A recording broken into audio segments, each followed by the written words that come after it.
तो में हम डिस्कस करेंगे क्लास 10th के सब्जेक्ट साइंस का केमिस्ट्री पार्ट से चैप्टर नंबर 3 जिसका नाम है मेटल्स एंड नॉन मेटल्स। सबसे पहले पढ़ेंगे हम मेटल्स और नॉन मेटल्स की फिजिकल प्रॉपर्टीज। सो चैप्टर को शुरू करने से पहले एक इंफॉर्मेशन और दे देता हूं। एनसीईआरटी सॉल्यूशन चैप्टर से रिलेटेड एनसीईआरटी सॉल्यूशन और नोट्स दोनों का लिंक जो है वो डिस्क्रिप्शन बॉक्स में दिया गया है। सो चैप्टर को शुरू करते हैं। इसमें सबसे पहले है physical properties of metals. Metals की फिजिकल प्रॉपर्टीज। फिजिकल प्रॉपर्टीज में फर्स्ट है लस्टर। लस्टर का मतलब होता है चमक, चमकीला या फिर शाइनी। ठीक है, so metals have shiny surface. जो भी मेटल्स होते हैं उनका सरफेस शाइनी यानी कि चमकीला होता है, यानी कि हम कह सकते हैं मेटल्स जो है वो लस्टर होते हैं। एग्जाम्पल के लिए आप गोल्ड और सिल्वर ले सकते हैं जो कि चमकीले होते हैं। ठीक है, नेक्स्ट है इसमें हार्डनेस, कठोरता। Metals are generally hard. ज्यादातर जो मेटल्स होते हैं वो हार्ड होते हैं। ठीक है, जैसे एग्जांपल में आप आयरन, कॉपर या सिल्वर, गोल्ड ये सब चीजें ले सकते हैं। इसमें एक्सेप्शन है हार्डनेस में। कुछ मेटल्स ऐसे होते हैं जो हार्ड नहीं होते हैं। सो एक्सेप्शन है except sodium, potassium and lithium. ये जो तीन मेटल्स होते हैं ये सॉफ्ट होते हैं, हार्ड नहीं होते हैं, सॉफ्ट होते हैं। और इतने सॉफ्ट होते हैं कि आप इजीली इन्हें, जो हम किचन में नाइफ यूज करते हैं उससे इन्हें इजीली कट किया जा सकता है। नेक्स्ट है स्टेट। मेटल्स जो है उनकी स्टेट कैसी होती है, सॉलिड, लिक्विड या gas. So metals exist in solid state. Metals जो है वो सॉलिड स्टेट में एग्जिस्ट करते हैं, लेकिन यहां पर भी एक्सेप्शन है। जैसे मरकरी, मरकरी जो है वो लिक्विड स्टेट में होती है। ठीक है, मरकरी एक मेटल है जो लिक्विड स्टेट में होती है। मरकरी के अलावा जो भी मेटल्स हैं वो सॉलिड स्टेट में होंगे। ठीक है, और मरकरी का यूज जो है वो थर्मोमीटर्स में किया जाता है। नेक्स्ट है इसमें मेलिएबिलिटी। मेलिएबिलिटी का मतलब होता है किसी मेटल को, किसी भी एलिमेंट को हम पीट कर, ठीक है, स्ट्रेच करके या पीट कर उसे थिन शीट्स में चेंज कर दे, उसे कहा जाएगा मेलिएबल। ठीक है, so metal can B beaten into thin sheets. Metal जो है उनको बीट करके यानी कि पीट के थिन शीट्स में कन्वर्ट किया जा सकता है, यानी कि हम कह सकते हैं जो मेटल्स हैं वो मेलिएबल होते हैं। ठीक है, इसमें एक पॉइंट दिया है हमें, gold and silver are most malleable metals. Gold और सिल्वर जो है वो सबसे ज्यादा मेलिएबल मेटल्स होते हैं, यानी कि गोल्ड और सिल्वर की जो है आसानी से इन्हें शीट्स में चेंज किया जा सकता है।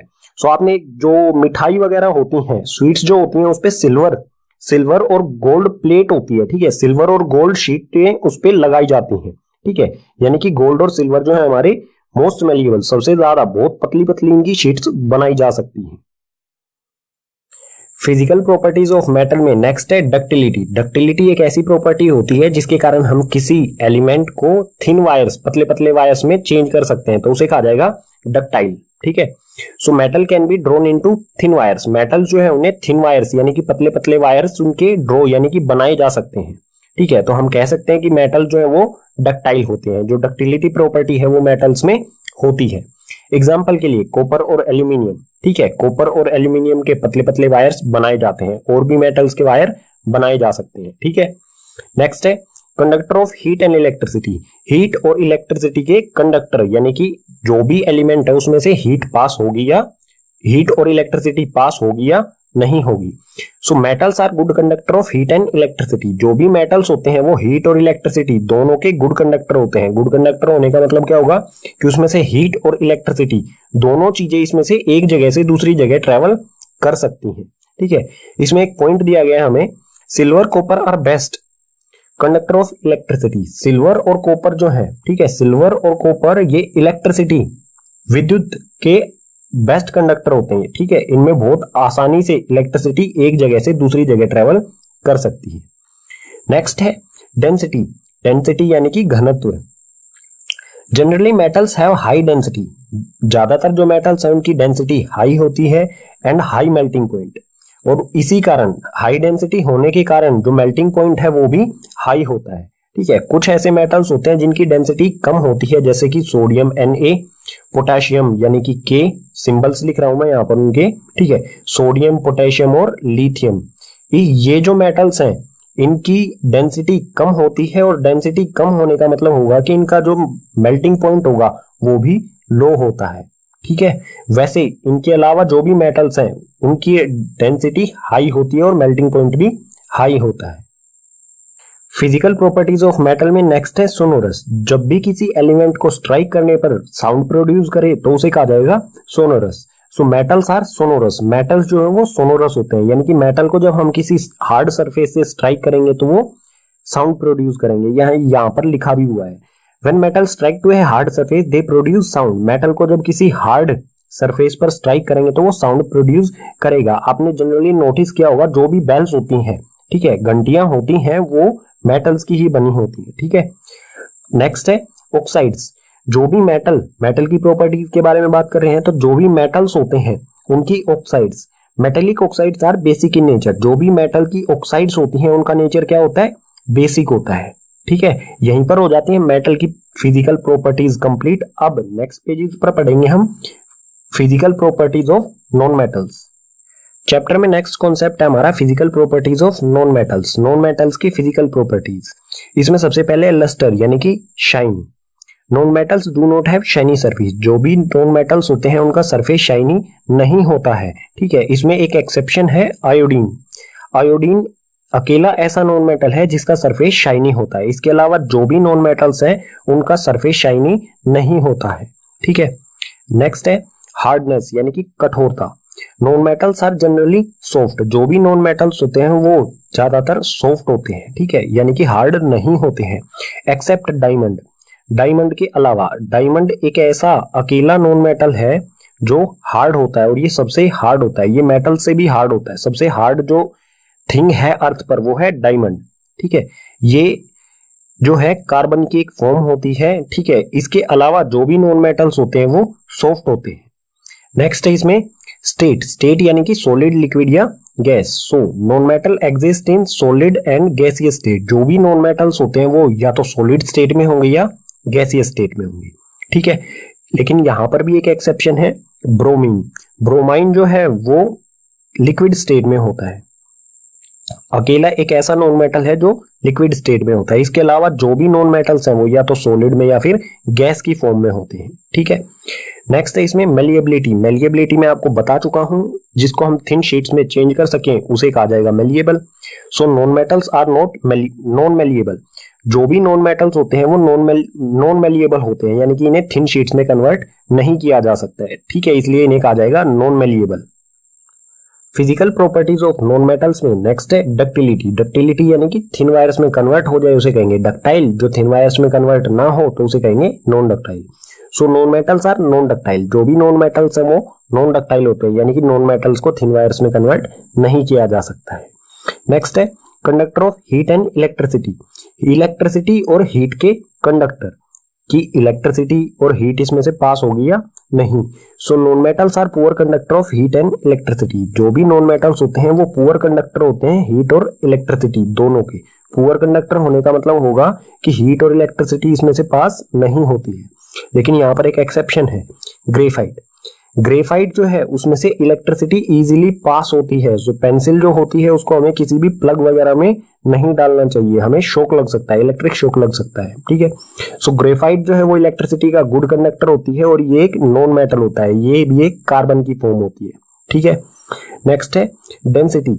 Generally non metals have low density and low melting point. ज्यादातर जो नॉन मेटल्स हैं उनकी डेंसिटी जो है वो लो होती है, और डेंसिटी लो होने के कारण ही इनका मेल्टिंग पॉइंट जो है वो भी लो होता है, ठीक है। Physical properties of non metals में नेक्स्ट है सोनोरस, यानी कि साउंड प्रोड्यूस होती है या नहीं नॉन मेटल से। So non metals are not sonorous, यानी कि नॉन मेटल्स जो है वो नॉट सोनोरस, यानी कि उनमें से किसी भी तरह की साउंड प्रोडक्शन नहीं होती है। When non metal strike to hard surface they do not produce sound. जब नॉन मेटल को किसी हार्ड सरफेस पर स्ट्राइक किया जाता है तो वो किसी भी प्रकार की साउंड प्रोड्यूस नहीं करते हैं, ठीक है। नेक्स्ट है ऑक्साइड्स। जो भी नॉन मेटल होता है वो ऑक्सीजन के साथ रिएक्शन करके नॉन मेटल ऑक्साइड बनाएगा, ठीक है। सो जो नॉन मेटल ऑक्साइड्स होते हैं उनके बारे में है, non metal oxides are acidic in nature. जो भी नॉन मेटेलिक ऑक्साइड्स होते हैं वो नेचर में एसिडिक होते हैं, ठीक है। इसी के साथ नॉन मेटल्स की फिजिकल प्रॉपर्टीज हो जाती हैं कंप्लीट। चैप्टर में हमारा नेक्स्ट कॉन्सेप्ट है chemical properties of metals. Metals की फिजिकल प्रॉपर्टीज हमने पढ़ी, अब हम पढ़ेंगे केमिकल प्रॉपर्टीज मेटल्स की, ठीक है। इसमें फर्स्ट है reaction of metal with air, जो भी मेटल है वो एयर के साथ किस तरह से रिएक्शन करता है ये देखते हैं सबसे पहले। So metal combine with oxygen to form metal oxide, जो भी मेटल है वो ऑक्सीजन के साथ कंबाइन होकर प्रोडक्ट में हमें मेटल ऑक्साइड प्रोवाइड करेगा। ठीक है, ये रिएक्शन किस तरह से होगा, जब कोई भी मेटल और ऑक्सीजन रिएक्टेंट में दोनों जुड़ेंगे तो प्रोडक्ट में हमें मिलेगा मेटल ऑक्साइड। ठीक है, एग्जांपल ले लेते हैं इसके लिए।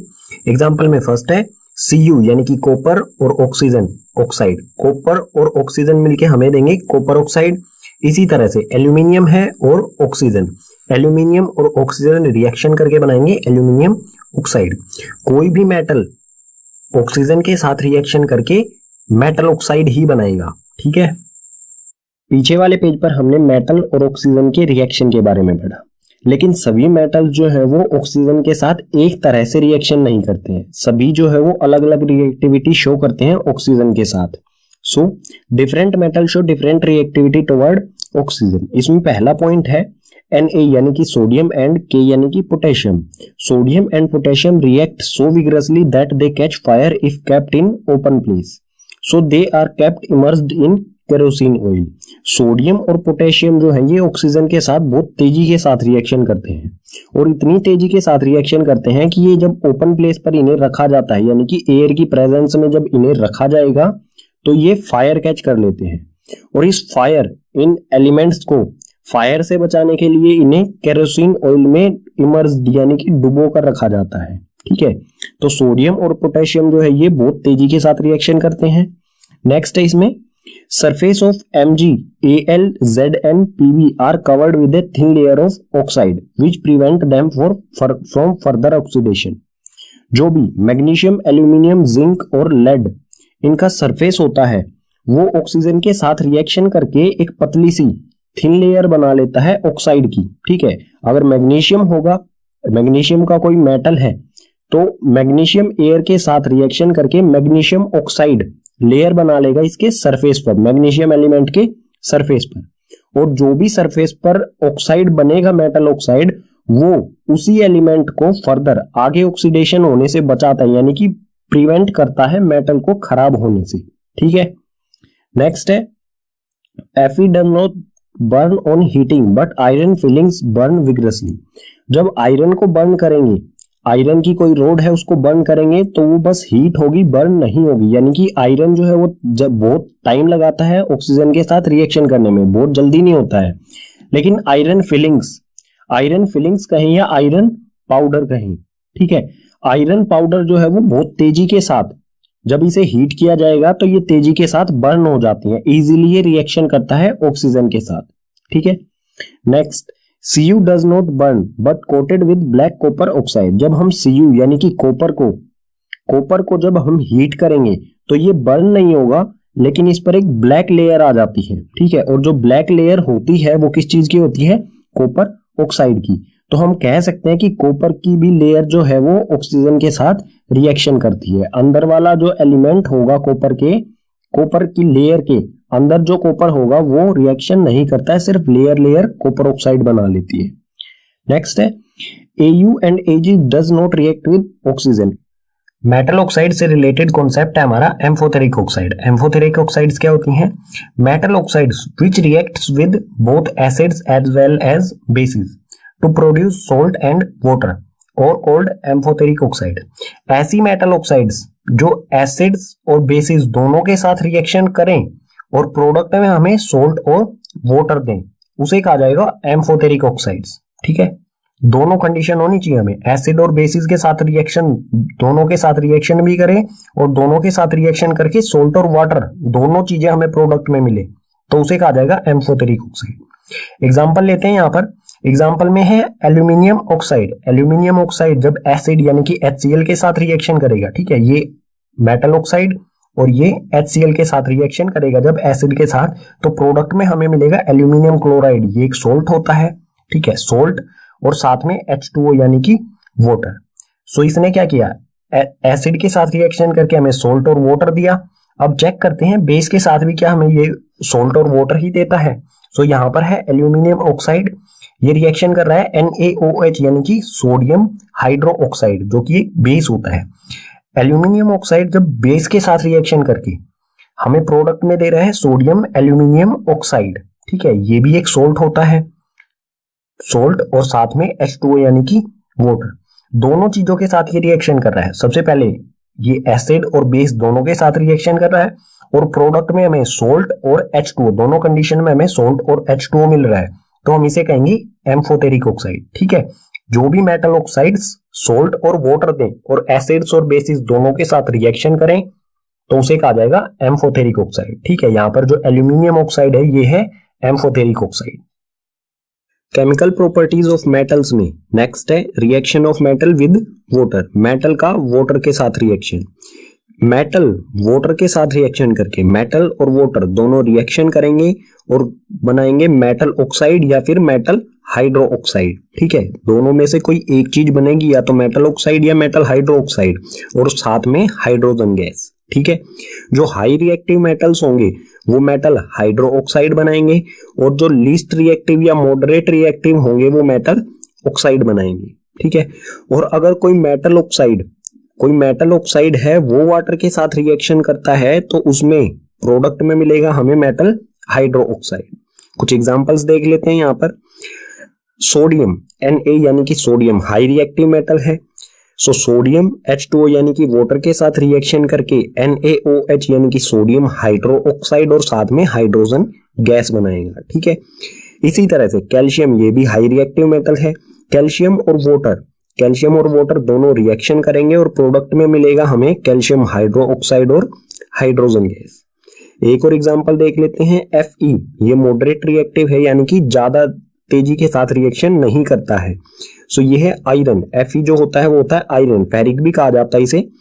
आयरन H2O यानी कि वाटर के साथ रिएक्शन करके फेरिक ऑक्साइड या फिर आयरन ऑक्साइड कह सकते हैं हम, फेरिक ऑक्साइड या फिर आयरन ऑक्साइड बनाएगा और साथ में हाइड्रोजन गैस इसमें से रिलीज होगी, ठीक है। पीछे वाले पेज पर हमने मेटल और वाटर के रिएक्शन के बारे में पढ़ा, लेकिन अलग अलग मेटल्स जो हैं वो वाटर की अलग अलग फॉर्म के साथ रिएक्शन करते हैं। इस पेज पर यही पढ़ेंगे। सो यहाँ पर है different metals react with different forms of water. अलग अलग मेटल्स जो होते हैं वो वाटर की अलग अलग फॉर्म के साथ रिएक्शन करते हैं। इसमें फर्स्ट है Na यानी कि सोडियम, K यानी कि पोटेशियम एंड Ca यानी कि calcium. Sodium, potassium and calcium react with cold water. ये तीनों जो मेटल्स हैं वो कोल्ड वाटर के साथ रिएक्शन करेंगे, ठीक है। नेक्स्ट है इसमें Al यानी कि एल्यूमिनियम, Fe यानी कि आयरन या फिर फेरिक, और Zn यानी कि जिंक। एल्यूमिनियम, आयरन और जिंक रिएक्ट विद स्टीम। ये तीनों मेटल्स जो हैं वो स्टीम यानी कि भाप के साथ रिएक्शन करते हैं, ठीक है। नेक्स्ट है इसी में Mg react with hot water. Magnesium hot water के साथ रिएक्शन करता है। नेक्स्ट है Ca एंड Mg, कैल्शियम और magnesium float on water surface as bubbles of hydrogen stick to their surface. Calcium और मैग्नीशियम जो है वाटर के साथ रिएक्शन करते समय वाटर के सरफेस पर आ जाते हैं, क्योंकि जो हाइड्रोजन के बबल्स होते हैं वो कैल्शियम और मैग्नीशियम में के साथ चिपक जाते हैं और उन्हें फ्लोट करके ऊपर की तरफ वाटर सरफेस पर ले आते हैं। इसी में नेक्स्ट है Au, Ag, Cu, Pb, gold, silver, Cu यानी कि कॉपर और Pb यानी कि लेड, ठीक है। गोल्ड, सिल्वर, कॉपर और lead does not react with water. ये चार जो मेटल्स हैं ये वाटर के साथ रिएक्शन नहीं करते हैं, ठीक है। केमिकल प्रॉपर्टीज ऑफ मेटल्स में नेक्स्ट है reaction of metals with acid. Metals का एसिड के साथ रिएक्शन। सो कोई भी मेटल उसको हमेशा हम डाइल्यूट एसिड के साथ रिएक्शन कराएंगे, क्योंकि कंसंट्रेटेड एसिड के साथ जब रिएक्शन कराएंगे हम मेटल का तो वो हाईली एक्सोथर्मिक हो सकता है, ठीक है, डेंजरस हो सकता है थोड़ा सा। सो मेटल का रिएक्शन हम हमेशा डाइल्यूट एसिड के साथ कराएंगे। सो कोई भी मेटल डाइल्यूट एसिड के साथ रिएक्शन करके प्रोडक्ट में हमें देगा सोल्ट और साथ में हाइड्रोजन गैस, ठीक है। एग्जांपल्स देख लेते हैं इसके लिए। एग्जांपल में है यहाँ पर फेरिक यानी कि आयरन Fe, और साथ में एसिड में है यहाँ पर hydrochloric acid, dilute hydrochloric acid. जब ये दोनों रिएक्शन करेंगे, आयरन और हाइड्रोक्लोरिक एसिड दोनों रिएक्शन करेंगे तो प्रोडक्ट में हमें मिलेगा आयरन क्लोराइड, ठीक है, या फिर कह सकते हैं फेरिक क्लोराइड, और ये एक सोल्ट होता है, ठीक है। हमें मिलेगा फेरिक क्लोराइड सोल्ट और साथ में हाइड्रोजन गैस, ठीक है। एक और एग्जांपल देख लेते हैं यहाँ पर है aluminium. Aluminium HCl dilute hydrochloric acid के साथ रिएक्शन करेगा तो प्रोडक्ट में हमें मिलेगा AlCl यानी कि एल्यूमिनियम क्लोराइड और साथ में हाइड्रोजन गैस। एल्यूमिनियम क्लोराइड जो है ये एक सोल्ट होता है, ठीक है। सो दोनों मतलब जो भी हमारी कंडीशन होगी, कोई भी मेटल और एसिड रिएक्शन करके हमेशा सोल्ट और हाइड्रोजन गैस ही हमें प्रोडक्ट में देंगे। केमिकल प्रॉपर्टीज ऑफ मेटल्स में नेक्स्ट है reaction of metals with solution of other metal salt. कोई भी मेटल दूसरे मेटल सोल्ट के साथ किस तरह से रिएक्शन करेगा, ठीक है। मेटल दूसरे मेटल सोल्ट के साथ किस तरह से रिएक्शन करेगा। सो यहां पर है हमारे पास मेटल A और salt solution of metal B। Metal A और metal salt solution of metal B, ये दोनों रिएक्शन करके प्रोडक्ट में हमें मिलेगा सोल्ट सॉल्यूशन ऑफ A और मेटल B। यानी कि यहां पर आप सिंपल नोटिस कर सकते हैं, मेटल A ने क्या किया, जो साल्ट सॉल्यूशन था मेटल B का, उसको उसमें से B को ही, B जो मेटल था उसको सोल्ट सॉल्यूशन में से डिस्प्लेस कर दिया। सो ये क्या हो जाएगा, डिस्प्लेसमेंट रिएक्शन। एग्जांपल देखते हैं इसके लिए। यहां पर है आयरन Fe यानी कि आयरन और CuSO4, कॉपर सल्फेट, ठीक है। ये कॉपर सल्फेट का सॉल्यूशन है और ये है आयरन। यहां पर जो सोल्ट, ये सोल्ट सॉल्यूशन है कॉपर का सोल्ट सॉल्यूशन है CuSO4। ये दोनों रिएक्शन करेंगे और रिएक्शन के बाद क्या होगा, आयरन जो है, फेरिक जो है वो Cu को डिस्प्लेस कर देगा, इसमें से डिस्प्लेस कर देगा सल्फेट सॉल्यूशन में से, ठीक है। सो यहां पर आप देखेंगे ये डिस्प्लेस करेगा Cu को और बनाएगा FeSO4 यानी कि फेरिक सल्फेट या फिर कह सकते हैं आयरन सल्फेट, और साथ में Cu जो है वो अलग हो जाएगा, कॉपर अलग निकल जाएगा, ठीक है। सो ये जो भी डिस्प्लेसमेंट हुआ है, कौन सा मेटल कौन से मेटल दूसरे कौन से मेटल को डिस्प्लेस कर सकता है, इसको समझने के लिए हमें पढ़ना होगा रिएक्टिविटी सीरीज, ठीक है। मेटल की रिएक्टिविटी सीरीज, कौन सा मेटल दूसरे कौन से मेटल को डिस्प्लेस कर सकता है, ये पढ़ते हैं हम नेक्स्ट पेज पर। पीछे वाले पेज पर आयरन ने कॉपर सल्फेट सॉल्यूशन में से कॉपर को डिस्प्लेस कर दिया था। क्यों कर दिया था, क्योंकि आयरन हाई रिएक्टिव मेटल होता है और कॉपर लो रिएक्टिव मेटल होता है। तो हमेशा high reactive metal low reactive metal को डिस्प्लेस कर देता है उसी के सोल्ट सॉल्यूशन में से, ठीक है। अब कौन सा मेटल हाई रिएक्टिव है और कौन सा लो रिएक्टिव है, ये पता चलता है हमें रिएक्टिविटी सीरीज से। रिएक्टिविटी सीरीज क्या होती है, it is A list of metals arrange in the decreasing order of reactivity. ये मेटल्स की लिस्ट होती है जो कि डिक्रीजिंग ऑर्डर में उनकी रिएक्टिविटी को शो करती है। यानी कि जो लिस्ट होगी, ये सीरीज होगी, इसमें सबसे ऊपर हाई रिएक्टिव मेटल होगा और जैसे जैसे हम लिस्ट में नीचे की तरफ जाते जाएंगे वहां पर हमें लो रिएक्टिव मेटल्स मिलते जाएंगे, ठीक है। यहां पर एक पॉइंट यहां पर भी लिख दिया मैंने, reactivity decreases from top to bottom. Reactivity जो है वो डिक्रीज होती है टॉप से बॉटम, यानी कि जो ऊपर है वो हाई रिएक्टिव है, जैसे जैसे नीचे जाएंगे वहां पर लो रिएक्टिव मेटल्स आते जाएंगे, ठीक है। सो यहाँ पर मोस्ट रिएक्टिव मेटल, सबसे रिएक्टिव मेटल होता है K यानी कि पोटेशियम, सेकंड पे आता है सोडियम, थर्ड पे कैल्शियम, उसके बाद magnesium, aluminium, zinc, iron, lead, hydrogen, copper, mercury, silver और गोल्ड, ठीक है। इसमें जो ऊपर की तरफ है ये जो मेटल्स हैं ये हाईली रिएक्टिव मेटल्स हैं, सबसे ऊपर जो होगा वो उतना ही हाई रिएक्टिव होगा। जैसे जैसे इसमें हम नीचे जाएंगे रिएक्टिविटी जो है वो कम होती जाएगी। सो जो पीछे वाला रिएक्शन था आयरन और कॉपर सल्फेट का, सो पोजीशन देखते हैं हम यहाँ पर, आयरन की पोजीशन है ये और कॉपर की पोजीशन है ये। सो कॉपर क्या है, कम रिएक्टिव है आयरन से, ठीक है। कॉपर को कौन कौन से मेटल्स डिस्प्लेस कर सकते हैं, जो भी इसमें ऊपर दिए गए हैं। यहाँ पर जो हाइड्रोजन है ये नॉन मेटल है, ठीक है, बाकी सभी मेटल्स हैं। सो कॉपर जो है, कॉपर को कौन कौन डिस्प्लेस कर सकता है, कॉपर से ऊपर वाले सभी मेटल्स, ठीक है। इसी तरह आयरन को कौन डिस्प्लेस कर सकता है, इससे ऊपर वाले सभी मेटल्स, यानी कि ये आयरन से ऊपर जो है वो सभी इसको डिस्प्लेस कर सकते हैं। ऐसा कौन सा मेटल है जिसको कोई भी डिस्प्लेस नहीं कर सकता, वो है रिएक्टिविटी सीरीज में सबसे ऊपर वाला मेटल यानी कि पोटेशियम, ठीक है। पोटेशियम किन किन मेटल्स को डिस्प्लेस कर सकता है, अपने सभी नीचे वाले को, ठीक है। जैसे यहाँ पर आयरन किस किस को डिस्प्लेस कर सकता है, इन सभी, आयरन अपने नीचे वालों को डिस्प्लेस कर सकता है और आयरन के ऊपर वाले आयरन को डिस्प्लेस कर सकते हैं, ठीक है। जो हाई रिएक्टिव मेटल होगा वो लो रिएक्टिव को डिस्प्लेस कर देगा, ठीक है। ये है रिएक्टिविटी सीरीज। चैप्टर में नेक्स्ट कॉन्सेप्ट आता है हमारा reaction of metals with non metals, metals और नॉन मेटल्स का रिएक्शन किस तरह से करेंगे ये एक दूसरे के साथ। सो मेटल्स और नॉन मेटल्स के रिएक्शन को समझने से पहले हम कुछ पॉइंट्स को समझते हैं, उसके बाद देखेंगे ये रिएक्शन किस तरह से होगा। ठीक है, इसमें फर्स्ट पॉइंट है reactivity of elements is the tendency to attain a completely filled valence shell.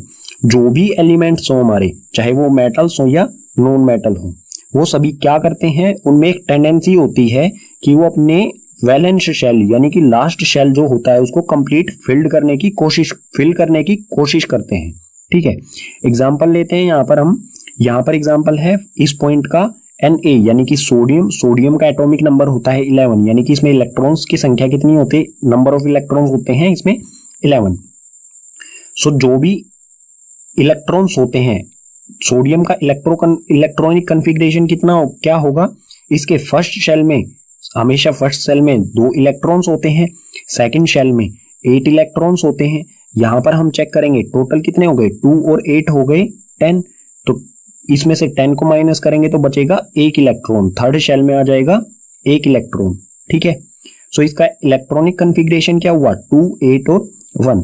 Valence shell जो है वो लास्ट शेल होता है। ठीक है, जरूरी नहीं है कि 3 शेल हो, किसी में 4 भी हो सकते हैं या 3 से कम भी हो सकते हैं। ठीक है, सो हमेशा लास्ट शेल में जो है वो फिल करने की कोशिश करता है, कंप्लीट फील्ड। और कंप्लीट फील्ड करने के लिए टोटल जो लास्ट हमेशा वैलेंस शेल में उसको टोटल 8 इलेक्ट्रॉन्स की जरूरत होती है। यहां पर कितना है, 1। सो या तो इसमें ये 7 इलेक्ट्रॉन्स को ले सकता है जिसमें बहुत ज्यादा एनर्जी लगेगी, लेकिन ये 1 इलेक्ट्रॉन को इजीली लूज कर सकता है। अगर 1 इलेक्ट्रॉन को ये लूज कर देगा तो इसका वैलेंस शेल कौन सा होगा, सेकंड वाला। ठीक है, थर्ड तो रहेगा ही नहीं, फिर कोई भी इलेक्ट्रॉन नहीं है उसमें, तो थर्ड जो शेल है वो खत्म हो जाएगा और लास्ट वैलेंस शेल होगा इसका सेकंड। ठीक है, सो इसकी इलेक्ट्रॉनिक कन्फिग्रेशन होगी वो होगी Na की इलेक्ट्रॉनिक कन्फिग्रेशन 2 और 8। ठीक है, जब ये 1 इलेक्ट्रॉन को लूज कर देगा, तो कोई भी एलिमेंट है वो इस तरह से काम करता है, जो भी उसका लास्ट शेल हो उसमें 8 बनाने की कोशिश करता है वो। ठीक है, अगर 1 है, 4 से कम होंगे तो वो लूज करने की कोशिश करेगा, और 4 से ज्यादा होंगे तो वो गेन करने की कोशिश करेगा, किसी दूसरे एलिमेंट से लेने की कोशिश करेगा। ठीक है, इसके बारे में आगे और डिटेल में पढ़ेंगे जब हम मेटल और नॉन मेटल का रिएक्शन पढ़ेंगे। ठीक है, इसमें नेक्स्ट पॉइंट है metal lose electron from their valence shell to form cation. जो मेटल्स होते हैं, ठीक है, कोई भी मेटल है वो हमेशा इलेक्ट्रॉन्स को लूज करते हैं वैलेंस शेल से। यहां पर आपने देखा सोडियम क्या है, एक मेटल है, ये वैलेंस शेल, लास्ट शेल में कितने इलेक्ट्रॉन्स है, 1। ये 1 को हमेशा लूज करेगा और बनाएगा कैटायन। ठीक है, यानी कि Na नेगेटिव बनाएगा हमेशा। ठीक है, सॉरी Na पॉजिटिव बनाएगा। ठीक है, Na पॉजिटिव यानी कि पॉजिटिव साइन क्या दर्शाता है कि इसने 1 इलेक्ट्रॉन जो है वो गिव अप कर दिया है, किसी दूसरे एलिमेंट को दे दिया है। ठीक है, नेक्स्ट पॉइंट है non metals gain electron in their valence shell to form N। जो भी नॉन मेटल्स होते हैं वो हमेशा इलेक्ट्रॉन्स का गेन करते हैं और लास्ट शेल में हमेशा ये गेन करेंगे इलेक्ट्रॉन्स का और बनाएंगे एनियंस। ठीक है, यानी कि जैसे क्लोरीन होता है, ठीक है, क्लोरीन एक इलेक्ट्रॉन किसी से लेता है और बनाता है Cl नेगेटिव। ठीक है, ये नेगेटिव जो साइन है ये क्या शो करता है कि इसने कोई 1 इलेक्ट्रॉन किसी दूसरे एलिमेंट से लिया है। ठीक है, अब इस तरह का जो रिएक्शन होता है जिसमें मेटल लूज करता है और नॉन मेटल गेन करता है इलेक्ट्रॉन को। ठीक है, इसी तरह से इन दोनों में रिएक्शन होता है। ठीक है, मेटल जो है वो नॉन मेटल को गिव कर देता है, कुछ इलेक्ट्रॉन्स दे देता है उनके साथ रिएक्शन करते हुए। ठीक है, इस तरह का जो रिएक्शन होता है उसमें जो कंपाउंड बनता है सो उसे क्या कहा जाता है, the compound formed by the transfers of electrons from metal to non metal are called ionic compound और इलेक्ट्रोवैलेंट कंपाउंड। जो भी कंपाउंड बनेगा जब कोई मेटल इलेक्ट्रॉन ट्रांसफर कर दे, ठीक है, मेटल नॉन मेटल को इलेक्ट्रॉन ट्रांसफर कर दे, उसे कहा जाएगा आयनिक कंपाउंड या फिर कह सकते हैं इलेक्ट्रोवैलेंट कंपाउंड। ठीक है, ये कंपाउंड हमेशा बनेगा मेटल्स और नॉन मेटल्स के रिएक्शन में। ठीक है, अब एग्जांपल देख लेते हैं मेटल और नॉन मेटल्स का रिएक्शन जो है वो किस तरह से होता है, किस तरह से मेटल एक इलेक्ट्रॉन लूज करता है या एक से ज्यादा लूज करता है, और नॉन मेटल जो है वो किस तरह से गेन करता है, और ये दोनों कैटायन और एनियन किस तरह से बनते हैं। ठीक है, मेटल और नॉन मेटल का जो रिएक्शन होता है यानी कि आयनिक कंपाउंड जो बनता है वो किस तरह से बनता है उसका एक एग्जांपल ले लेते हैं। सो इसमें एग्जांपल ले रहे हैं हम फॉर्मेशन ऑफ NaCl। NaCl यानी कि सोडियम क्लोराइड किस तरह से बनता है। सो Na होता है सोडियम, ठीक है, और Cl होता है क्लोरीन। Na का इलेक्ट्रॉनिक कॉन्फ़िगरेशन होता है 2 8 और 1, और Cl का होता है 2 8 और 7। ठीक है, इसके वैलेंस शेल में एक इलेक्ट्रॉन होता है और इसके वैलेंस शेल में 7 इलेक्ट्रॉन होते हैं। सो हम इसे बनाएंगे इस तरह से Na, इसके वैलेंस शेल यानी कि लास्ट शेल में कितने इलेक्ट्रॉन, एक। ठीक है, इसे हम एक डॉट से शो कर सकते हैं। और इसी तरह क्लोरीन के वैलेंस शेल में कितने इलेक्ट्रॉन्स, 7। सो इसे हम क्रॉस से शो करेंगे 1 2 3 4 5 6 एंड 7। ये हो गए क्लोरीन के इलेक्ट्रॉन्स और ये हो गया एक सोडियम का इलेक्ट्रॉन। सोडियम इलेक्ट्रॉन क्या करेगा, ये अपने वैलेंस शेल को कंप्लीट करने की कोशिश करेगा। इसको 7 की जरूरत है लेकिन 7 लेने में तो बहुत ज्यादा एनर्जी लगेगी, इसलिए ये क्या करेगा, एक को इजीली लूज कर देगा, और ये लूज करेगा वो जो इलेक्ट्रॉन है वो क्लोरीन को दे देगा। ठीक है, ये इलेक्ट्रॉन आ गया यहाँ पर क्लोरीन के पास। जो भी ये इलेक्ट्रॉन देगा, देने वाला हमेशा क्या होता है, पॉजिटिव होगा, और लेने वाला हो जाएगा नेगेटिव। ठीक है, और ये बनाएगा यहाँ पर NaCl। ठीक है, इसको अगर हम इक्वेशन की फॉर्म में लिखेंगे तो किस तरह से लिखेंगे, ये है सोडियम, ये Na पॉजिटिव, इसके इलेक्ट्रॉनिक कॉन्फ़िगरेशन है 2 8 1। एक इलेक्ट्रॉन ये लूज कर दिया इसने, यहां से एक इलेक्ट्रॉन लूज किया, पॉजिटिव चार्ज आ गया इस पर, और ये बचा यहाँ पर 2 8 और एक इलेक्ट्रॉन यहाँ पर आ गया अलग से। ठीक है, जो इलेक्ट्रॉन होगा अलग से निकला वो होगा नेगेटिव चार्ज। ठीक है, एक इलेक्ट्रॉन आ गया। अब ये जो एक इलेक्ट्रॉन है ये कहां पर जाएगा, ये जाएगा क्लोरीन के पास। यहाँ पर है क्लोरीन, इसका इलेक्ट्रॉनिक कॉन्फ़िगरेशन 2 8 7, और इसमें एक इलेक्ट्रॉन प्लस कर देंगे, ये वाला नेगेटिव इलेक्ट्रॉन इसमें प्लस कर देंगे, तो ये बन जाएगा क्लोरीन नेगेटिव।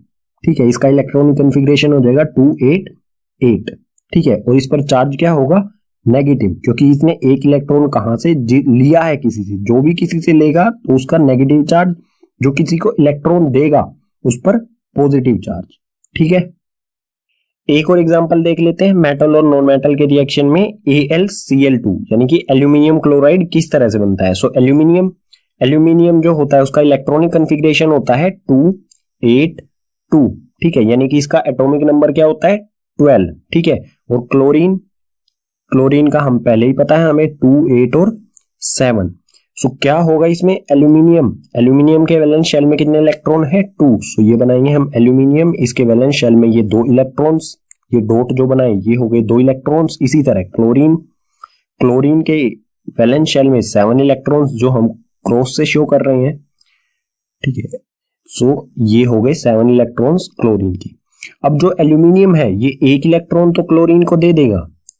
अब क्लोरीन का इलेक्ट्रॉनिक कॉन्फ़िगरेशन तो हो गया पूरा, 8 इसमें पूरे हो गए, लेकिन अभी भी इसके पास एक इलेक्ट्रॉन बचा, तो ये क्या करेगा, एक और क्लोरीन होगा उसको दे देगा। ठीक है, यानी कि एल्यूमिनियम जो है वो 2 क्लोरीन के साथ रिएक्शन करेगा। ये दूसरा क्लोरीन जो एक इलेक्ट्रॉन है ये इसको दे देगा। ठीक है, सो ये हो जाएगा, इस पर चार्ज हो जाएगा, जब ये 2 इलेक्ट्रॉन्स को दे देगा तो हो जाएगा 2 पॉजिटिव, और क्लोरीन एक नेगेटिव चार्ज इस पर और एक इस पर। इसे इक्वेशन की फॉर्म में हम इस तरह से लिख सकते हैं, यहाँ पर ये लाइन लगा देता हूं मैं, इस तरह से लिख सकते हैं एल्यूमिनियम 2 इलेक्ट्रॉन ये लूज करेगा। ठीक है, इसका कॉन्फ़िगरेशन क्या है, 2 8 और 2। यहाँ पर ये 2 इलेक्ट्रॉन लूज करने के बाद हो जाएगा 2 और 8, और 2 इलेक्ट्रॉन यहाँ पर आ जाएंगे। ठीक है, ये आगे 2 इलेक्ट्रॉन अलग से। अब क्लोरीन क्या करेगा,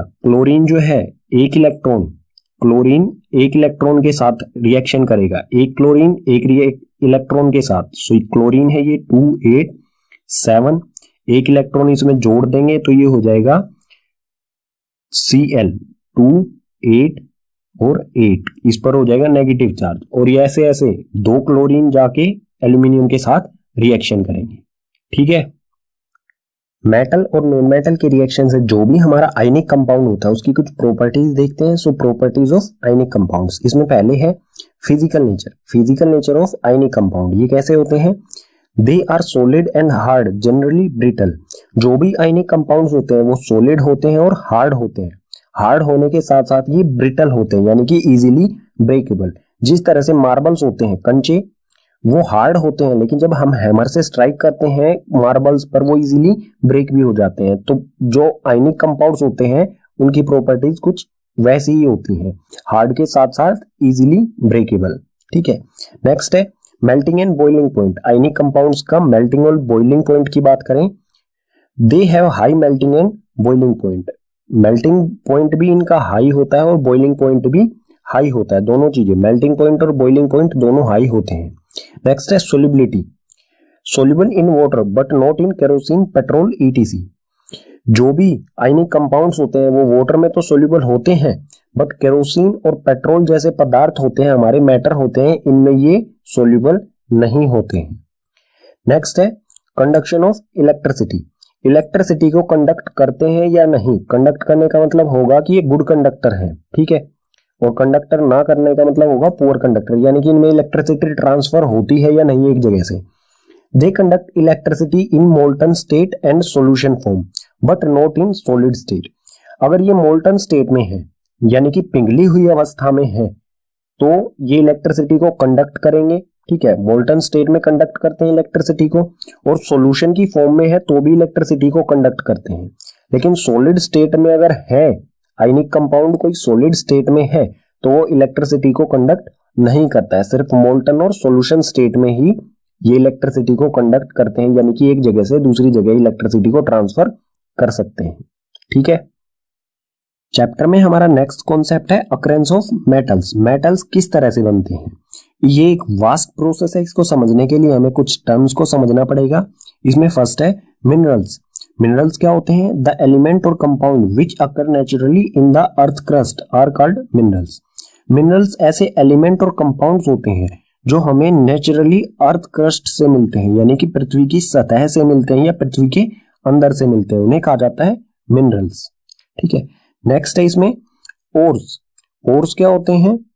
minerals that contain very high percentage of particular metal and the metal can be profitably extracted from it, such mineral are called ores. Ores जो है वो ऐसे मिनरल्स होते हैं जिसमें मेटल प्रेजेंट होता है, ठीक है, ऐसे मिनरल्स जिसमें मेटल प्रेजेंट है उसे कहा जाएगा ओर। और उस मेटल को हम इजीली और फायदे के साथ प्रॉफिटेबली हम उसे एक्सट्रैक्ट कर सके, और से हम मेटल को निकाल सके तो उसे कहा जाएगा ओर। ठीक है, नेक्स्ट है इसमें गैंग। गैंग क्या होते हैं? Ore are usually contaminated with large amount of impurities such as soil, sand etcetera are called gangue. जो ओर्स होते हैं उसमें बहुत बड़ी मात्रा में कुछ इम्प्यूरिटीज होती हैं, ठीक है, जिसकी हमें जरूरत नहीं होती है, जैसे कि सोइल और सैंड, रेत या मिट्टी कह सकते हैं। जब हमें अर्थ क्रस्ट से कुछ भी मिलता है उसमें रेत और मिट्टी बहुत बड़ी मात्रा में होती है। सो ये इम्प्यूरिटी होती है जिसकी हमें जरूरत नहीं होती, उसे कहा जाएगा गैंग। यानी कि जो अर्थ क्रस्ट से हमें मेटल की फॉर्म मिलती है वो किस फॉर्म में मिलता है? और प्लस गैंग। ठीक है, और प्लस गैंग ये हमें अर्थ क्रस्ट से मिलते हैं। अब देखते हैं extraction of metals from ores. जो भी ओर्स होते हैं उससे हम मेटल किस तरह से एक्सट्रैक्ट करते हैं, इसमें हमें कुछ स्टेप्स लेने होते हैं। ठीक है, सो यहाँ पर कुछ स्टेप्स लिखे हैं, उन्हें देखते हैं। स्टेप 1 में है एनरिचमेंट ऑफ ओर्स। सबसे पहले क्या करेंगे, हम जो भी ओर है हमारा उसको इस लायक बनाएंगे कि उसमें से हम मेटल निकाल सके। और इसको इस लायक बनाने के लिए हमें क्या करना होगा? और जो होता है वो अकेला नहीं होता है, उसमें सबसे प्राइमरी तौर पर जो हमें और मिलता है अर्थ क्रस्ट से वो क्या होता है? और प्लस गैंग, यानी कि उसमें और के साथ साथ कुछ इम्प्यूरिटीज भी होती हैं। सबसे पहले क्या करेंगे, इन इम्प्यूरिटीज को अलग करेंगे। ठीक है, इनको जब हम अलग कर देंगे यानी कि गैंग जो है उसको हम निकाल देंगे तो बचेगा और। उसके बाद इस और से हम मेटल्स को निकालते हैं। ठीक है, जब हमें मेटल्स मिल जाएंगे उसके बाद हम करेंगे रिफाइनिंग ऑफ मेटल्स। ठीक है, ये 3 स्टेप्स हमें लेने होते हैं। मेटल्स को लास्ट में करेंगे हम रिफाइनिंग, यानी कि बिल्कुल प्योरेस्ट फॉर्म में लेके आएंगे मेटल की। ठीक है, इन तीनों स्टेप्स को एक एक करके पढ़ते हैं डिटेल में। ठीक है, नेक्स्ट पेजेस पर। एक्सट्रैक्शन ऑफ मेटल में स्टेप 1 है हमारा enrichment of ores. Enrichment of ores होता क्या है? It is the process of removing gang from ores. ये एक ऐसा प्रोसेस होता है जिसमें हम गैंग को रिमूव कर देते हैं ओर्स में से। ठीक है, गैंग को हटा देते हैं। गैंग यानी कि इम्प्योरिटी, इम्प्योरिटी को हटा देना ओर में से। ठीक है, नेचर से हमें क्या मिलता है? ओर प्लस गैंग मिलता है। तो ओर में से गैंग को हटाना जो होता है उसी प्रोसेस को कहा जाएगा एनरिचमेंट ऑफ ओर्स। और ये किस तरह से किया जाएगा? कुछ मेथड्स और कुछ टेक्निक्स होंगी जो यहाँ पर दी गई हैं। These techniques methods are used in this process। यहाँ पर हमें कुछ टेक्निक और मेथड्स के द्वारा हम जो भी गैंग है इसको रिमूव करेंगे। इसमें फर्स्ट है हाइड्रोलिक वॉशिंग, सेकंड है मैग्नेटिक सेपरेशन, थर्ड है फ्रोथ फ्लोटेशन और लास्ट फोर्थ है केमिकल सेपरेशन जिसे लीचिंग भी कहा जाता है। सो इन मेथड्स को एक एक करके नेक्स्ट पेजेस पर डिटेल में पढ़ते हैं। सबसे पहले देखेंगे hydraulic washing. Enrichment of ores यानी कि जो भी हमें मिनरल्स से ओर्स मिलते हैं उनके साथ जो भी इंप्योरिटीज मिलती हैं गैंग, उसको रिमूव किस तरह से किया जाएगा उसका फर्स्ट प्रोसेस है हाइड्रोलिक वॉशिंग। हाइड्रोलिक वॉशिंग को ग्रेविटी सेपरेशन भी कहा जाता है। सो इसके प्रिंसिपल और किस बेसिस पर ये काम करता है उसको पढ़ते हैं। In this process crushed ore are washed by water stream. If an ore is denser than gang, then the gang particle are washed away with water stream and heavy ores remain behind. इस process में सबसे पहले हम क्या करेंगे? Ores और gang, जो भी हमें ओर और गैंग अर्थ क्रस्ट से मिला है उसे हम क्रश करेंगे और उसे पानी से, वाटर स्ट्रीम से उसे वॉश करेंगे। ठीक है, अगर ओर की डेंसिटी ज्यादा होगी गैंग से, ठीक है, यानी कि गैंग की डेंसिटी कम है, ओर की डेंसिटी ज्यादा है, तो गैंग पार्टिकल्स जो है वो वाटर के साथ बह जाएंगे और पीछे रहेंगे और पार्टिकल्स। ठीक है, और पार्टिकल्स जो है वो पीछे रह जाएंगे और गैंग पार्टिकल्स है वो पानी के साथ बह जाएंगे। ठीक है, इसको डायग्राम से समझते हैं किस तरह से काम करता है। इसके लिए हमें जरूरत होती है एक स्लोप टेबल की। ठीक है, ये स्लोप टेबल होती है जिसमें गड्ढे होते हैं, डग्स होते हैं। इसमें क्रश्ड और डाला जाता है ऊपर की ओर। ठीक है, इसमें क्रश और क्रश्ड करके इसमें डाल दिया जाता है और इसे पानी का बहाव भी छोड़ दिया जाता है। जैसे जैसे और आता रहता है इसमें से ऐसे ऐसे पानी का बहाव भी आता रहता है। इन डग्स यानी कि गड्ढों में है जो है वो और रह जाता है और पानी के बहाव के कारण जो भी इम्प्योरिटी है वो पानी के साथ बह के इस टैंक में आ जाएगी। यानी कि हमें जो प्योर और है, ओर्स जो है वो हमें इन डग्स यानी कि गड्ढों में मिल जाएगा। ठीक है, इसमें कई तरह के ओर्स को रिफाइन किया जाता है, यानी कि उनमें से इम्प्योरिटी रिमूव की जाती है। टीन के ओर्स होते हैं या फिर लेड के ओर्स होते हैं, उसको इस प्रोसेस से ही, हाइड्रोलिक वॉशिंग से ही साफ किया जाता है। और इस प्रोसेस को गोल्ड रिफाइनिंग, गोल्ड जो है हमें फ्री स्टेट में मिलता है लेकिन उसमें से इम्प्योरिटी हटाने के लिए, सैंड या फिर क्ले, मिट्टी को निकालने के लिए इस प्रोसेस का यूज किया जाता है गोल्ड से। ठीक है, एनरिचमेंट ऑफ ओर में हमारा सेकंड प्रोसेस है मैग्नेटिक सेपरेशन। ये किस बेसिस पर काम करता है? This method works on magnetic principle. This method applied when ore and gangue particles have different magnetic properties. ये मैग्नेटिक प्रिंसिपल पर काम करता है। इस प्रिंसिपल के लिए हमारे पास जरूरी क्या चीजें होनी चाहिए कि और जो गैंग है इनमें से कोई भी एक मैग्नेटिक प्रॉपर्टी शो करता हो, यानी कि मैग्नेट की तरफ अट्रैक्ट होता हो। ज्यादातर केसेस में क्या होता है, और जो है वो मैग्नेट की तरफ अट्रैक्ट होता है, सो गैंग पार्टिकल्स मैग्नेट की तरफ अट्रैक्ट नहीं होते हैं। तो हम मैग्नेटिक सेपरेशन को अप्लाई कर सकते हैं एनरिचमेंट यानी कि और गैंग से गैंग को हटाने के लिए। ठीक है, सो इस प्रिंसिपल में सबसे पहले क्या करेंगे हम, और गैंग जो भी हमें ये दिया गया है अर्थ क्रस्ट से हमें मिला है जो ये, इसमें हम इसको हम पाउडर बनाएंगे, क्रश करेंगे और इसमें डाल देंगे। ठीक है, इसमें डालने के बाद इसमें से धीरे धीरे ये करके इस बेल्ट पर आता रहेगा।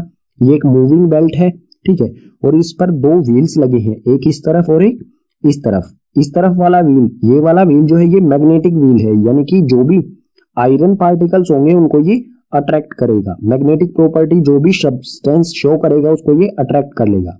सो यहाँ पर क्रश्ड और डाला गया है, यहाँ पर गैंग और के पाउडर, ठीक है, पार्टिकल्स यहाँ पर मूव करते रहेंगे और आगे की तरफ धीरे धीरे बढ़ते रहेंगे। जो गैंग पार्टिकल्स होंगे वो मैग्नेटिक प्रॉपर्टी शो नहीं करेंगे, तो वो क्या होंगे, जैसे ही व्हील यहाँ पर आएंगे वो नीचे की तरफ यहीं पर गिर जाएंगे। लेकिन जो और पार्टिकल्स अगर मैग्नेटिक प्रॉपर्टी शो करेंगे तो वो क्या होंगे, इस व्हील से चिपके रहेंगे, ठीक है, यहां तक चिपके रहेंगे और चिपक यहाँ के बाद वो यहाँ आके गिर जाएंगे, ठीक है। ये जैसे ब्लैक ब्लैक दिख रहा है, ये मैग्नेटिक प्रॉपर्टी शो करने वाले सब्सटेंस है, वो यहाँ आकर गिर जाएंगे। सो हमारे पास यहाँ मिल जाएगा हमें गैंग और यहाँ पर मिल जाएगा हमें और, ठीक है। दोनों चीजें हम अलग अलग कर चुके हैं। और इसमें कौन कौन से ओर्स को अलग किया जाता है इस प्रोसेस के द्वारा? मैग्नेटाइट ओर्स होते हैं, क्रोमलाइट और मैग्नीज ओर्स, और भी बहुत सारे ओर्स हैं जिससे मैग्नेटिक सेपरेशन से जिन ओर्स को और गैंग को अलग अलग किया जाता है, ठीक है। एनरिचमेंट ऑफ ओर्स यानी कि ओर से गैंग को हटाने के लिए नेक्स्ट प्रोसेस है फ्रोथ फ्लोटेशन। ये किस प्रिंसिपल पे काम करता है? It is a process for separating hydrophobic and hydrophilic materials. ये हाइड्रोफोबिक और हाइड्रोफिलिक मटेरियल्स को अलग करने का प्रोसेस है, ठीक है। सो हाइड्रोफोबिक का मतलब क्या होगा? जो पानी में मिक्स ना हो, वाटर में मिक्स ना हो, और हाइड्रोफिलिक का मतलब होगा वो पानी में इजीली डिसॉल्व हो जाए, मिक्स हो जाए, ठीक है। सो जो भी हम इस प्रोसेस में और गैंग को अलग अलग करते हैं, उसमें और जो है वो हाइड्रोफोबिक होता है, यानी कि पानी में वाटर में इजीली मिक्स नहीं होता है, और हाइड्रोफिलिक यानी कि वाटर में इजीली मिक्स होने वाला होता है गैंग। इसको डायग्राम से समझते हैं किस तरह से ये प्रोसेस काम करता है। इसमें एक टम्बलर लेंगे, ठीक है, उसमें पाइन ऑयल और वाटर का मिक्सचर होगा, ठीक है। प्रॉपर कंपोजिशन में पाइन ऑयल और वाटर का मिक्सचर होगा।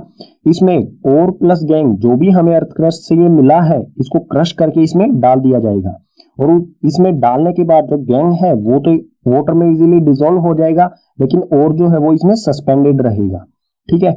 और जो है वो पाइन ऑयल के पार्टिकल्स के साथ चिपक जाएगा, वाटर में नहीं जाएगा, वो पाइन ऑयल के पार्टिकल्स के साथ चिपक जाएगा। उसके बाद जो ये पाइप है, इससे प्रेशर्ड एयर इसमें डाली जाएगी, और उसके साथ साथ ये जो नीचे वाला सिस्टम है ये तेजी के साथ घूमने लगेगा। जैसे ही एयर इसमें जाएगी तो इसमें से बबल्स बनने शुरू हो जाएंगे पाइन ऑयल के, ठीक है। ऑयल के बबल्स बन के ऊपर आ जाएंगे, फ्रोथ बन जाएगा, फ्रोथ यानी कि झाग बन जाएंगे, ठीक है। इसलिए इसका प्रोसेस का नाम भी फ्रोथ फ्लोटेशन रखा गया है। झाग बन के इसमें ऊपर आ जाएंगे, और जो पाइन ऑयल के झाग होंगे इसी में होगा हमारा और, झाग के साथ हमें मिल जाएगा और नीचे वाटर के साथ मिल जाएगा हमें गैंग,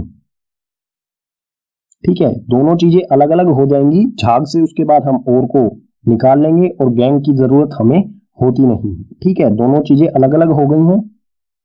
एनरिचमेंट ऑफ ओर्स में हमारा लास्ट प्रोसेस है केमिकल रिफाइनिंग, जिसे लीचिंग भी कहा जाता है। इस प्रोसेस में केमिकल का यूज किया जाता है और गैंग में से गैंग को रिमूव करने के लिए, यानी कि इंप्यूरिटीज को रिमूव करने के लिए केमिकल का यूज किया जाता है। ये किस बेसिस पर काम करता है? In this process ores are soluble and gangue are insoluble. जो भी केमिकल यूज किया जाता है उसमें और सोल्यूबल होता है केमिकल के साथ, और गैंग जो है वो इनसोल्यूबल होता है, यानी कि मिक्स नहीं होता है। गैंग जो है उस केमिकल में नीचे की तरफ चला जाएगा और उस केमिकल में पूरी तरह से मिक्स हो जाएगा, ठीक है। Leaching is done in pressure cylindrical vessels. Leaching को सिलेंड्रिकल वेसल्स में किया जाता है, जिसमें बहुत ज्यादा प्रेशर अप्लाई किया जाता है इस पे, ठीक है। और कन्वर्टिंग मेटल सोल्ट, जो भी और होता है गैंग के साथ, उसको और में से मेटल सोल्ट बनाया जाता है, ठीक है। मेटल सोल्ट बनाया जाता है और उसके बाद मेटल सोल्ट्स में से मेटल को एक्सट्रैक्ट कर लिया जाता है। एक एग्जांपल देख लेते हैं। यहाँ पर दिया है हमें जिंक सल्फाइड ZnS, ठीक है। जिंक सल्फाइड दिया है, ये और है। इसको ऑक्सीजन की प्रेजेंस में इसमें केमिकल डाला जाएगा H2SO4 यानी कि सल्फ्यूरिक एसिड। सल्फ्यूरिक एसिड जब इसमें डाला जाएगा, ये रिएक्शन करने के बाद बनेगा ZnSO4, ये मेटल सोल्ट बनेगा। जिंक ZnSO4 ये सोल्ट बना, ठीक है। सोल्ट के साथ साथ हमें क्या मिला? H2O यानी कि वाटर और सल्फर, ये हो गई हमारी गैस, ठीक है। सो ये मेटल सोल्ट बना, इसमें से बाद में जिंक को एक्सट्रैक्ट कर लिया जाता है, ठीक है। ये प्रोसेस है केमिकल रिफाइनिंग का। और में से हम गैंग को रिमूव कर चुके हैं, जो भी उसमें इंप्योरिटी होती है। अब हम देखेंगे और से मेटल किस तरह से एक्सट्रैक्ट किया जाता है। सो सबसे पहले इसमें देखते हैं extracting metal low in the reactivity या फिर activity series.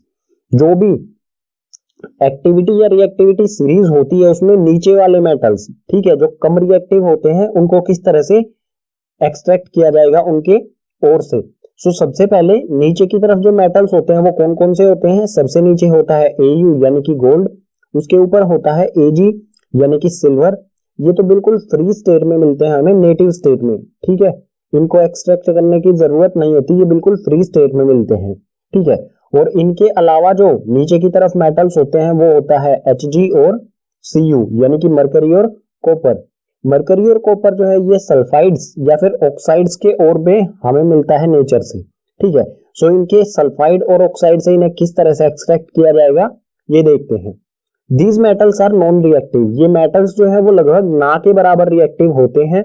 The oxides of these metals can be reduced by heating, जो भी इनका ऑक्साइड्स होता है या फिर सल्फाइड होता है उनको इजीली रिड्यूस किया जा सकता है हीटिंग से, और ज्यादा हीट नहीं करना होता है, थोड़ी सी हीटिंग से ही काम हो जाता है, ये एक्सट्रैक्ट अलग निकल जाते हैं इनके ओर से। एग्जाम्पल देख लेते हैं इसके लिए, जैसे Hg यानी कि मरकरी एक्सट्रैक्ट फ्रॉम सिनाबार, यानी कि HgS जो मरकरी सल्फाइड होता है ये और होता है मरकरी का जिसे सिनाबार कहा जाता है। तो सिनाबार में से मरकरी को किस तरह से एक्सट्रैक्ट किया जाएगा, इसकी जो रिएक्शन होगा वो किस तरह से होगा, ये है मरकरी सल्फाइड, इसको ऑक्सीजन की प्रेजेंस में हीट करेंगे, हीट करने के बाद ये बन जाएगा HgO यानी कि मरकरी ऑक्साइड, और सल्फर डाइऑक्साइड गैस जो है वो इसमें से निकल जाएगी, ठीक है। उसके बाद जो हमें ये HgO मिला है, मरकरी ऑक्साइड मिला है, इसको हम लगातार हीट करेंगे आगे, ठीक है।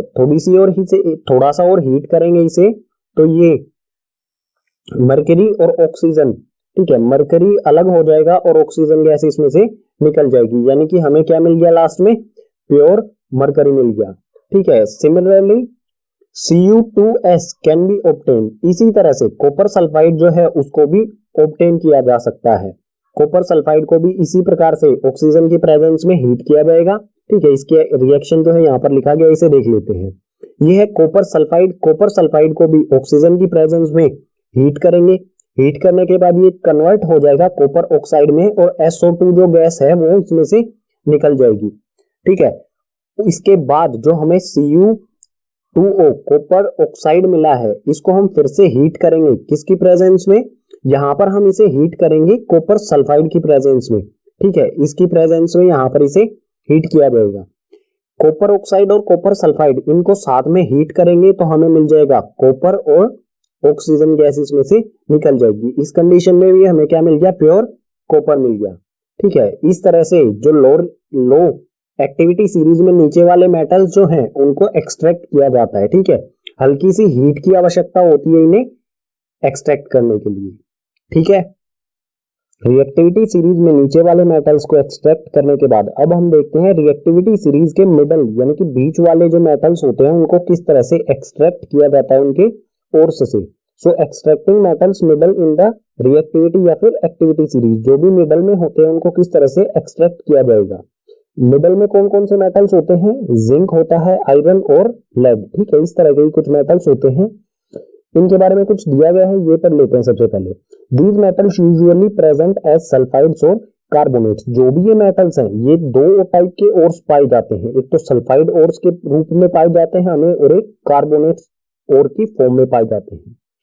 It is easier to obtain metal from their oxides, इनको सल्फाइड्स और कार्बोनेट्स में से एक्सट्रैक्ट करना थोड़ा सा मुश्किल होता है, इसलिए इनको इनके ऑक्साइड्स मेटल ऑक्साइड से एक्सट्रैक्ट किया जाता है।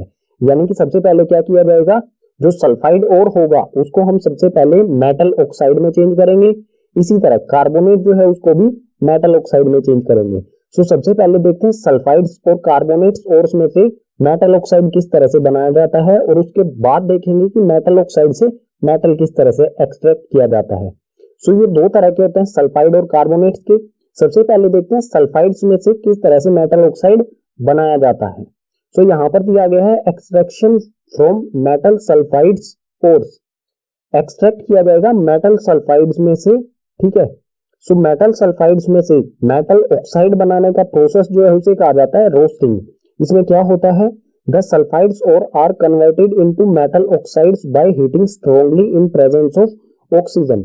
इसमें क्या किया जाता है, जो भी सल्फाइड ओर्स होते हैं इनको मेटल ऑक्साइड में कन्वर्ट किया जाता है, बहुत हीट, ठीक है, ज्यादा हीट दी जाती है, बहुत ज्यादा हीट किया जाता है ऑक्सीजन यानी कि एयर की प्रेजेंस में, ठीक है। एग्जाम्पल देख लेते हैं इसके लिए। हमें दिया गया है ZnS यानी कि जिंक सल्फाइड। ठीक है, जिंक सल्फाइड को हम हीट करेंगे ऑक्सीजन की प्रेजेंस में। ठीक है, इसे हाई टेम्परेचर पर हीट किया जाता है। ठीक है, बहुत ज्यादा हीट किया जाता है। तो ये हीट करने के बाद ZnO ऑक्साइड में चेंज हो जाता है और सल्फर डाइऑक्साइड जो गैस है वो इसमें से निकल जाती है। ठीक है, हमें क्या मिल गया, ZnO यानी कि जिंक ऑक्साइड। ये किसके लिए मिला है हमें, सल्फाइड ओर्स के लिए। अब बचा जो कार्बोनेट ओर्स है, कार्बोनेट ओर्स से मेटल ऑक्साइड किस तरह से बनाया जाता है ये देखते हैं नेक्स्ट पेज पर। अब है extraction from metal carbonate ores. जो मेटल कार्बोनेट ओर होते हैं उससे किस तरह से एक्सट्रैक्ट किया जाता है। इस प्रोसेस को कहा जाता है कैल्सिनेशन। ठीक है, यानी कि मेटल कार्बोनेट्स को मेटल ऑक्साइड में चेंज करने का प्रोसेस जो है उसे कहा जाता है कैल्सिनेशन। ठीक है, इसमें क्या होता है, the carbonate ores are change into oxides by heating strongly in absence या फिर लिमिटेड ऑक्सीजन।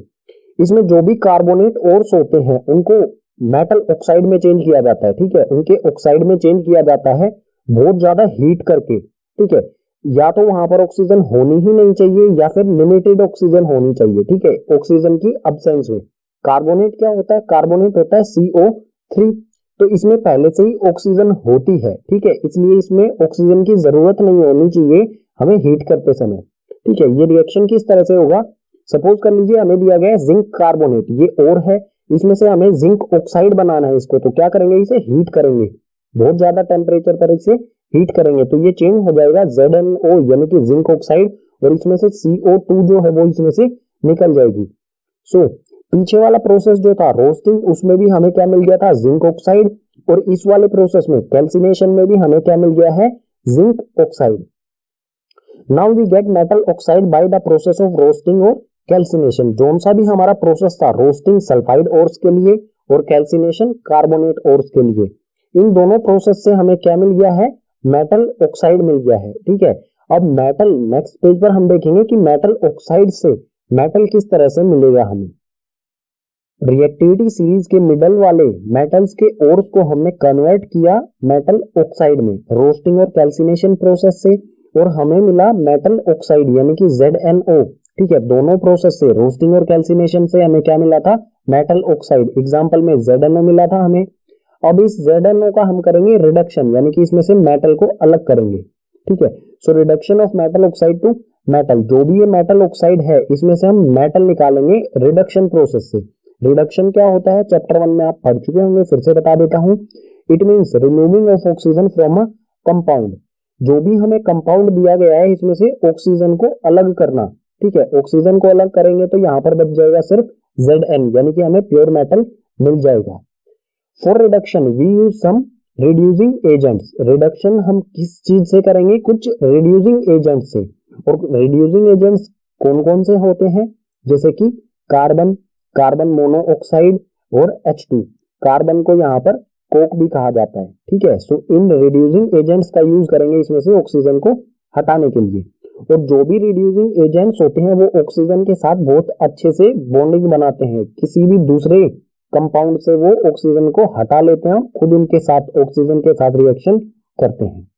सो हमने लिया यहाँ पर ZnO जो हमें रोस्टिंग और कैल्सिनेशन प्रोसेस से मिला था, और उसकी कार्बन के साथ रिएक्शन कराएंगे। जैसे ही हम इसमें कार्बन के साथ रिएक्शन कराएंगे तो ये हो जाएगा Zn, जिंक बन जाएगा, और हमें मिलेगा कार्बन मोनोऑक्साइड।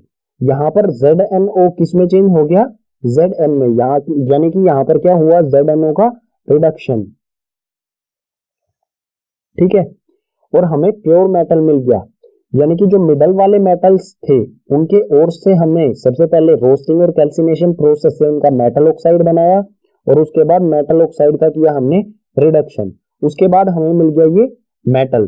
ठीक है, एक्सट्रैक्शन ऑफ मेटल्स में रिएक्टिविटी सीरीज के लो नीचे वाले मेटल्स और मिडल यानी कि बीच वाले मेटल्स को एक्सट्रैक्ट करने के बाद अब हम देखते हैं extracting metals top in the activity series या फिर रिएक्टिविटी सीरीज।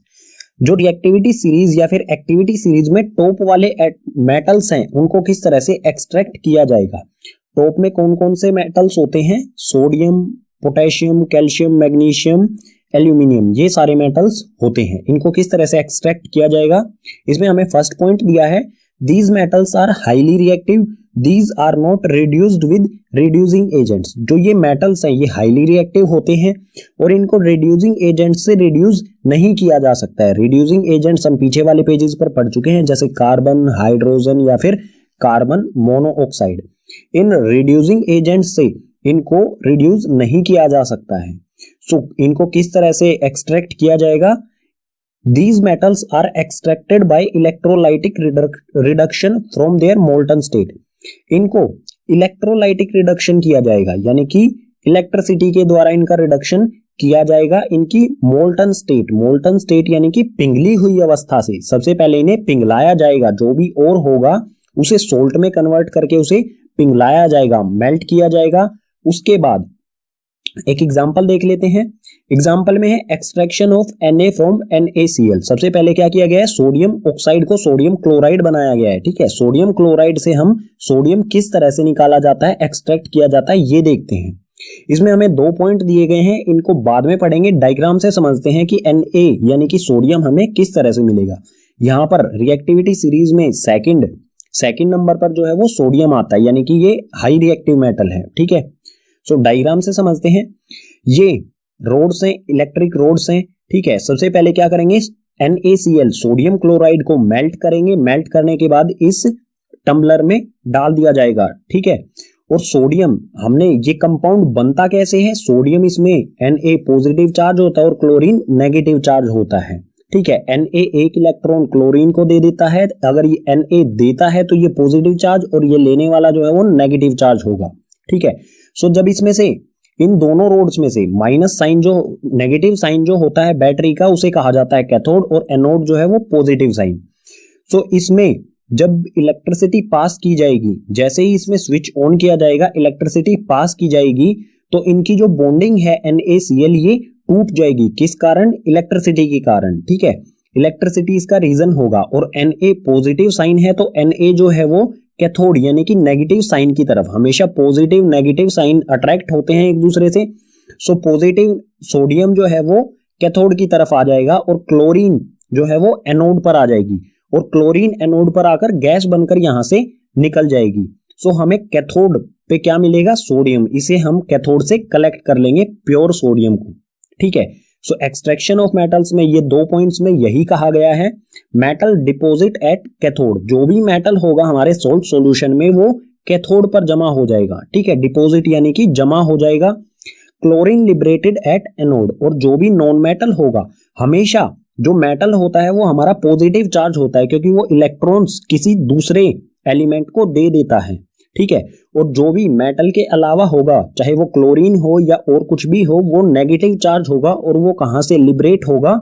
एनोड से। एनोड से ये गैस बन के निकल जाएगा। ठीक है, फाइनली हमें मेटल मिलेगा कैथोड पर, यानी कि हम तीनों रिएक्टिविटी सीरीज के लो वाले मेटल्स, मिडल वाले मेटल्स और टॉप वाले मेटल्स तीनों का एक्सट्रैक्शन हो चुका है कंप्लीट, यानी कि स्टेप 2 था एक्सट्रैक्शन ऑफ मेटल्स में, वो हो गया है कंप्लीट। अब चलते हैं स्टेप 3 जो है रिफाइनिंग ऑफ मेटल्स।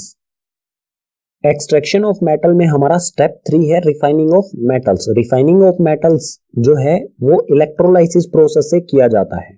ठीक है, so electrolysis widely use for metal refining. जो इलेक्ट्रोलाइसिस प्रोसेस है ये मेटल रिफाइनिंग के लिए ज्यादातर यूज किया जाता है क्योंकि ये बहुत इजी मेथड होता है। ठीक है, इसे डायग्राम की मदद से समझते हैं। एग्जांपल ले लेते हैं। ठीक है, एग्जांपल में हम इसमें कॉपर को रिफाइन करेंगे। ठीक है, कॉपर यानी कि Cu। कॉपर को किस तरह से रिफाइन किया जाता है समझ लेते हैं। इसमें क्या किया जाएगा? कॉपर को रिफाइन करना है तो हमें कॉपर की एक प्योर कॉपर की एक रोड लेंगे या फिर प्लेट लेंगे जो कैथोड पर लगाएंगे। ठीक है, कैथोड यानी कि नेगेटिव साइन की तरफ, और एक लगाएंगे हम जिसको हमने एक्सट्रैक्ट किया है यानी कि जिसे रिफाइन किया जाना है उसे लगाएंगे हम एनोड यानी कि पॉजिटिव साइन पर। ठीक है, ये कैथोड पर जो हमारी रोड होगी या प्लेट होगी ये बिल्कुल थिन यानी कि पतली होनी चाहिए और एनोड पर जो ये है ये मोटी होनी चाहिए, थिक होनी चाहिए। ठीक है, उसके बाद दोनों ये कॉपर की रोड होंगी, ये प्योर और ये इम्प्योर जिसे रिफाइन किया जाना है। ठीक है, और जो ये टम्बलर है इसमें एक सॉल्यूशन लेंगे। सॉल्यूशन कौन सा होगा? जोन से भी मेटल को, कॉपर को रिफाइन करना है तो कॉपर का ही सल्फेट सॉल्यूशन यानी कि CuSO4 इसमें सॉल्यूशन लिया जाएगा।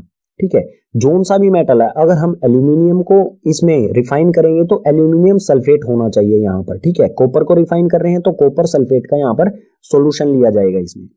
उसके बाद किया जाएगा यहाँ से स्विच ऑन। जैसे ही स्विच को ऑन किया जाएगा इसमें से इलेक्ट्रिसिटी पास होना शुरू हो जाएगी, ठीक है। इलेक्ट्रिसिटी इसमें से पास होना शुरू हो जाएगी और जो कॉपर है, ठीक है, एनोड पर जो कॉपर है वो किसमें कन्वर्ट हो जाएगा, Cu। जो एनोड पर हमारा कॉपर है, ये कॉपर है, ये ब्रेक हो जाएगा इलेक्ट्रिसिटी की वजह से। कॉपर Cu2 पॉजिटिव, इसकी वैलेंसी होती है 2 पॉजिटिव, ठीक है, चार्ज होता है कॉपर पर 2 पॉजिटिव, और ये 2 इलेक्ट्रॉन यहां पर लूज कर देगा, ठीक है, 2 इलेक्ट्रॉन ये एनोड पर लूज करेगा। जो कॉपर 2 पॉजिटिव है ये डिसॉल्व हो जाएगा कॉपर सल्फेट सॉल्यूशन में, जो भी ये सॉल्यूशन है इसमें डिसॉल्व हो जाएगा ये कॉपर 2 पॉजिटिव। और जो पहले से ही जो सल्फेट सॉल्यूशन है हमारा, इसमें पहले से ही जो कॉपर है, ठीक है, इसमें पहले से ही जो कॉपर है वो डिपॉजिट हो जाएगा, इकट्ठा हो जाएगा कैथोड वाली रोड पर, चिपक जाएगा जाके, ठीक है। इसी तरह से एनोड पर जो है ये 2 पॉजिटिव चार्ज ये एनोड से निकलता रहेगा प्योर कॉपर, इस जो भी हमारा सल्फेट सॉल्यूशन है, कॉपर सल्फेट का सॉल्यूशन है, इसमें डिसॉल्व होता रहेगा। और जो पहले से ही इस कॉपर सल्फेट सॉल्यूशन में कॉपर है वो कैथोड पर चिपकता रहेगा, ठीक है। इस प्रोसेस के द्वारा जो ये एनोड वाली रोड है धीरे धीरे ये बिल्कुल थिन यानी कि पतली हो जाएगी, और कैथोड वाली प्योर कॉपर वाली जो रोड है हमारी कैथोड पर ये बिल्कुल थिक मोटी हो जाएगी, ठीक है। और जो भी इसमें इंप्यूरिटी स्लैग्स होंगे वो यहां पर आ जाएंगे नीचे की तरफ, एनोड के नीचे की तरफ, ठीक है। इसे एनोड मड भी कहा जाता है जो भी इंप्यूरिटीज होती हैं। सो इन पॉइंट्स को पढ़ लेते हैं। When current pass through it impure metal dissolve in electrolyte. जो भी इम्प्योर मेटल होगा, जैसे ही हम इसमें से इलेक्ट्रिसिटी पास करेंगे, जो भी इम्प्योर मेटल होगा वो इस सॉल्यूशन में इम्प्योर मेटल होगा वो इस सॉल्यूशन में डिसॉल्व होना शुरू हो जाएगा। सेकंड है N equivalent amount of pure metal from solution deposit at cathode. जो इस एनोड से जो भी मेटल इसमें डिसॉल्व हुआ है उतना ही मेटल इस सॉल्यूशन से कैथोड पर डिपॉजिट हो जाएगा, ठीक है। थर्ड है इसमें the insoluble impurity settle down at the bottom of anode and it is called anode mud. और जो भी इंप्योरिटी होगी मेटल्स में वो सेटल डाउन नीचे की तरफ बैठ जाएगी, एनोड के नीचे की तरफ बैठ जाएगी, और उसे एनोड मड भी कहा जाता है, ठीक है। बाकी कुछ और कॉन्सेप्ट्स हैं, इसकी इक्वेशन किस तरह से बनेगी, जो भी ये रिएक्शन हुआ है इसकी इक्वेशन किस तरह से बनेगी, इसे देखते हैं नेक्स्ट पेज पर। सो रिफाइनिंग ऑफ मेटल्स में जो हमारी इक्वेशन बनेंगी वो क्या होंगी, जो भी ये रिएक्शन हुआ है यहाँ पर इक्वेशंस क्या बनेंगी इसके लिए। सो एनोड यानी कि पॉजिटिव साइन पर इसमें से कॉपर जो है वो डिसॉल्व होगा सॉल्यूशन में, यानी कि वो अपने 2 इलेक्ट्रॉन्स जो है वो लूज कर देगा, ठीक है। इस पर एनोड पर क्या है, कॉपर जो है वो 2 इलेक्ट्रॉन लूज कर देगा, और जो यहाँ पर 2 इलेक्ट्रॉन्स होंगे वो कहां पर आ जाएंगे, धीरे धीरे करके कैथोड पर, ठीक है। सो 2 इलेक्ट्रॉन्स ये Cu2+ है ये डिसॉल्व हो जाएगा कॉपर सल्फेट सॉल्यूशन में, और जो 2 इलेक्ट्रॉन है 2 इलेक्ट्रॉन जो है वो इलेक्ट्रिक सर्किट इस सर्किट में ट्रेवल करते हुए आ जाएंगे कैथोड पर, ठीक है। और उसके बाद कैथोड पर क्या होगा, जो कॉपर यहां से सॉल्यूशन से जो कॉपर है, कॉपर सल्फेट का जो सॉल्यूशन है उस सॉल्यूशन में से जो कैथोड पर डिपॉजिट होगा वो किस कारण होगा, पॉजिटिव और नेगेटिव साइन के अट्रैक्शन की वजह से। जो भी कॉपर 2 पॉजिटिव है, ठीक है, कॉपर जो है हमारा वो इस कैथोड पर आएगा, और इसमें से एनोड से जो हमारा 2 इलेक्ट्रॉन्स ट्रेवल होके कैथोड पर आ जाएंगे, ठीक है।